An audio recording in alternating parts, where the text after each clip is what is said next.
কুয়াশাচ্ছন্ন মনে হলেও আদতে বায়ু দূষণের কারণে এমন রূপ ধারণ করেছে ভারতের নয়াদিল্লি। রাজধানী শহরটির বায়ু দূষণ পরিস্থিতি কয়েকদিন ধরেই রয়েছে গুরুতর পর্যায়ে। রাস্তাঘাট, মেট্রো স্টেশন, স্মৃতিস্তম্ভ সব জায়গাতেই ধূসর আস্তর। সরকারি আবহাওয়া গবেষণা সংস্থা সাফারের হিসাব বলছে, স্থানীয় সময় মঙ্গলবার বাতাসের মান পৌঁছে যায় ৩৪৪-এ। এই পরিস্থিতিতে নাজেহাল অবস্থায় দিন পার করছেন নগরবাসী। নয়াদিল্লিতে বাতাস পরিষ্কার রাখতে গ্রেডেড রেসপন্স অ্যাকশন প্ল্যানের তৃতীয় ধাপ চালু থাকলেও মাঠ পর্যায়ে বাস্তবায়ন দুর্বল। ফলে ধুলাবালি, যানবাহনের নির্গত ধোঁয়া আর খড় পোড়ানো থেকেই শহর জুড়ে তৈরি হয় ঘন কুয়াশাচ্ছন্ন পরিবেশ।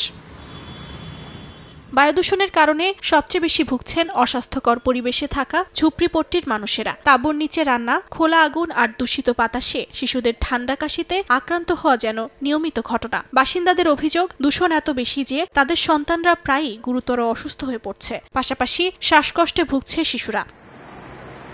অর্জিতা শেহজিন, সময় সংবাদ।